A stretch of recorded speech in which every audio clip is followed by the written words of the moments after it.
Hello everybody and welcome to In My Mug, episode 208 on Monday the 5th of November 2012.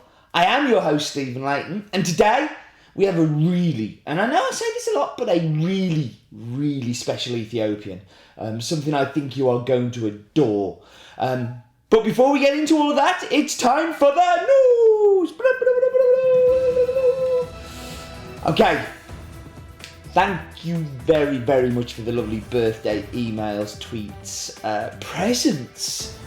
More on that coming up, but amazing. Just absolutely amazing. I was blown away by the generosity, kindness and loveliness of In My Mug watchers and subscribers, so thank you. You are very kind.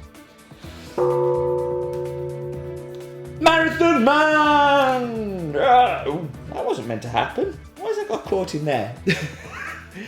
I'm choking myself now, look. Yes, I knocked 1 hour and 1 minute off my finish time from last year in the same marathon. It went really well. Thank you so much. Again, lovely tweets and Facebooks and kind people saying lovely things made me feel very special on Monday. So, yeah, it was good fun. And I don't think that's the end of running Steve either. So, yeah, thank you ever so much for that great support. You are so kind. And Kalita is back. We have a full stock of the carafes, of the brewers, of the waves, of the cantans, and some new things too, which I will share with you. One of them I'm going to share with you a little later. But yes, Kalita is back in time for Christmas, so the most wonderful gifts for everybody, from small £3 little cantan gifts right through to beautiful waves and ceramic waves and all of those things. So, and that was the news! Okay, so we move on to our next part, which is 20 seconds on, and this week it's on Ethiopia, and in particular, Yirgacheffe.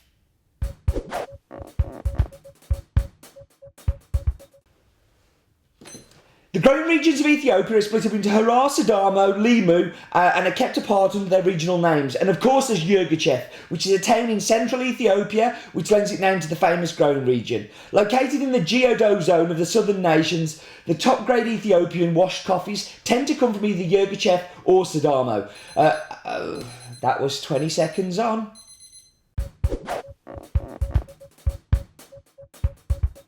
I think I should change it to 30 seconds on, because 20 seconds is never enough. I wanted to tell you about my visit in 2011 to the town of Yirgacheffe and show you this photo, as it was just one of those moments that was super special and one of my favourite photos of all time. But anyway, let's talk about the coffee. So Ethiopia. The wonderful Ethiopia. The birthplace of coffee. And the place that I always have to turn detective to find out more and more about the coffees from these regions, because we end up with so little. What I do know is it comes from a mill in the konga region, north of the town of Yirgacheffe, on the borders of Sidamo and very close to the Guji area. The mill is called kerbal konga and is supplied by around about 600 smallholder farmers, and these are mainly garden growers that produce 10 containers of coffee a year. Now, 600 people, 10 containers doesn't sound a lot, but this is big for a mill this size. They produce 6 washed and 4 natural. The varietals, well, you can say this for every single Ethiopian. Mainly Typica, made up of various other heirloom varietals. Anybody's guess. This is because this is what you get in Ethiopia. There are lots of small growers, and you don't know what each small grower has in their places. But Ethiopia has so many mutations and variations of the coffee plant. So that's really as much as we have. The mill, I know, ferments underwater for between 18 and 36 hours, depending on the external temperature, humidity, and lots of other factors. I also know that this area, the altitude is around about 1,850 metres above sea level to 2,000 metres above sea level. And that's it. That's all I have. That is all the detective work, and you will not believe how long it took me to find out and to confirm and make sure all that information was correct. The problem with Ethiopia is you have to judge it on the cupping table. The mills will produce lots of different qualities, lots of different quantities, and each one will be completely different. There is not enough coordination and kind of looking after the variables in Ethiopia. And really the cupping table is the place that you decide what you're going to do and what you're going to buy. That's a good place to do detective work because it's really just about taste. And this one jumped. And I mean, like literally jumped off, punched me in the face and said, I am a coffee that you need, Steve. You must buy me. So, yeah, I think it's a super special one and I think you're really going to love it. And we'll see when we do the tasting in a minute. But let's talk about the numbers. So, washing station stroke mill is called kerbal konga. It's made up of 600 smallholder producers from the region of Yirgacheffe, altitude of 1,850 to 2,000 metres above sea level. Varietals are typica and heirloom varietals, and the processing is washed underwater between 18 and 36 hours and is and then dried on raised beds. So what we should do now is the very vague map bit. It's the map bit. No expense spent. It's the map bit.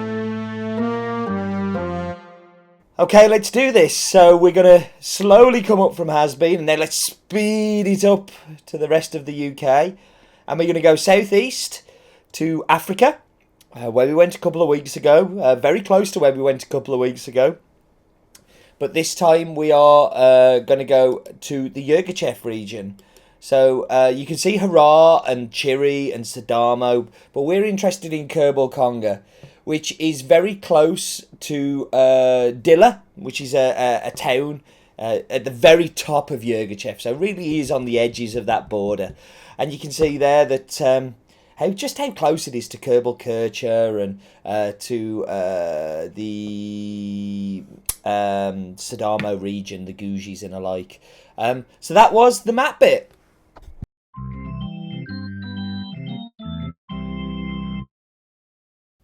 Sorry for the vagueness of the map bit, but I promise that Roland's daft fact will be nowhere near as vague. Roland's daft fact of the week. In Ethiopia, they only produce Arabica and no Robusta whatsoever, and this Arabica accounts for 3% of the total coffee produced in the whole of the world. Roland's daft fact of the week. Roland, Roland, Roland Glue, he's much cleverer than me and you. New song coming for Roland, I feel. Thank you, Roland. Insightful as always, interesting as always. But it's nearly time for the Wheel of Death. Before we do that, happy birthday, Andy. Andy, our roaster, who abandoned us to go to the United States and left us all alone. It's his birthday on Friday, just gone. So happy birthday, Andy. Season of birthdays, isn't it? Really is. Okay, so last week we had Americano. I quite liked the Americano last week, if I'm honest. This week it's replaced with Macchiato. So, Wheel of Death, where it goes, nobody knows. Oh, Kalita Wave. Actually, that's really good, isn't it? Wow, Kalita Wave. When I was talking about the Kalita stuff coming back in stock, and you could see, that was just as amazing. Good stuff. So, going to be doing Kalita Wave. Going to whap you on pause. Be back in just a second. What does WAP actually mean? So I am back. I'm going to dive straight into the espresso. Fruity, alive. Wow. There we go. That's just smelling it.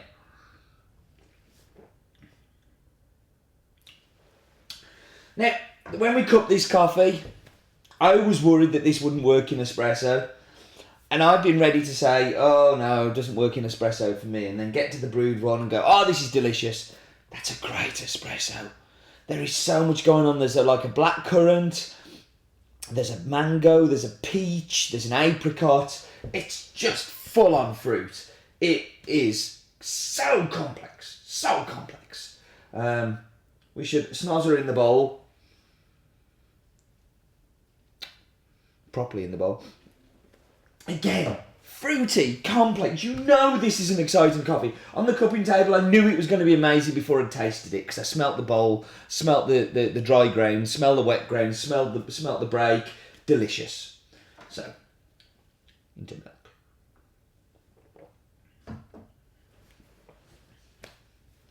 It powers through the milk. Again, I thought it might get a bit lost. It comes through. You still get the fruitiness. There's a sweetness there. It's a good cappuccino. But this is where I'm very excited by it. So Kalita Wave, I'm using the stainless one. And the main reason I use the stainless one is you can't break it when you drop it. And I break things a lot. So it's good for that. This is just the 155, so it's the 1 cup one. But look, this is the new stuff we've got from Kalita. So this is like just a filter that sits in there. Sits on top of your cup. Brew away.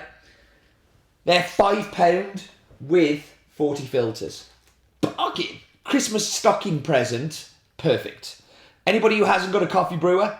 Perfect. So these work out, I think, £2.50 for 40. So again, replacement filters, not super expensive. And you should definitely go buy one. We also have this, which is an ice, like a slow drip brewer. So you put the water in the top and it very slowly drips through to make kind of water drip coffee. Again, very cool. And yeah, Kalita Waves. So, I don't know if I mentioned, but I did the Dublin Marathon this week and my muggy says Dublin Marathon 2012. I will shut up about it eventually. Actually, I doubt if I will. This is where it's delicious. This is where every time you come back to it, you find something new. Blueberry, blackcurrant, peaches, apricot. Like, it's just phenomenal. It is so complex. Every time I come back to this coffee, I find something new, something different, something more amazing. It is one of my favourite coffees I've found in the last 18 months. That's how big a coffee this is for me. This is really my bag. This is really my thing. So excited by it. And I hope that you're enjoying it too. So, numbers. Kerbal konga washing station stroke mill. 600 small holders from Yirgachev. Altitude of 1,500 to 1,050 to 2,000 metres above sea level. Typica and other heirloom varietals. Fully washed, submerged in water, sun-dried on raised beds.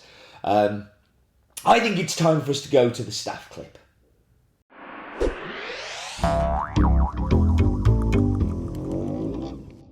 So this week's staff clip is from somebody who's been with us for, I think, nearly 12 months now. Started the same time as Luke, who gave us his car tip a few weeks back. Richard came to us from a rather unusual method. Richard used to be a policeman, and retirement came, and he's way too young to retire. So he came to work for us, which is our gain and is really cool. So over to you, Richard. Richard says, listen to me. Make sure your tyres have at least 1.6 millimetres of tread, or I'm gonna come after you. Stop! Listen to me! Richard says, listen to me. You heard it here first. Get your tyres checked. It's actually very good advice. Like, this is sensible consumer advice for has-been customers. You should get your tyres checked as the winter gets worse, as you're going to need your tyres much, much more. And we don't want to lose any of you, because we want you to be subscribers and we want you to be safe. So, good tip there from Richard. So we should go to the pinboard of doom, which has many things on it today. So I'm going to start with this here. I'm going to show you a picture on the screen now. This was from Sally. Sally, who won last week's descriptor scale. So she sent me a card. She also sent me this. And I'm going to pop a link, because she sent me a link on how to make these. So if you wanted to make one, this is just from the coffee bags that she's made, this beautiful thing that goes round. She said it can go around a tin, but I've got like pens in there and a spoon and a screwdriver. Useful little things. So, Sally, that is so kind. Thank you. Also got this here, which I'm going to show you on the screen now, which is a card. Some daft in my mug customer sent me this. Like, I love my malt whiskey. I also love the finishes that are done in sherry butts. So you end up transferring some of the sherry flavours into the whiskey. And this is amazing. It's a cask strength, sherry butted, finished Aberlour, which is again one of my favourite distilleries. Just, David, you nearly made me cry on my birthday. Thank you so much. That is just so kind. You guys just amazed me this birthday. I'm so lucky to have lovely friends like you guys. You just, yeah. I get all emotional. But listen, thank you. And that was this week's Pinboard of Doom. And from Pinboard of Doom, we move to this.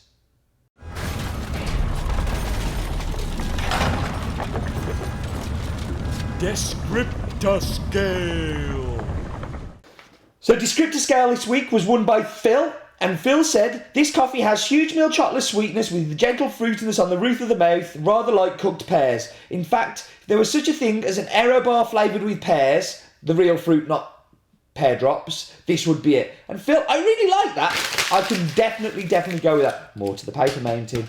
That was the pinboard of... No, that wasn't the pinboard of doom. That was the descriptor scale. Ah!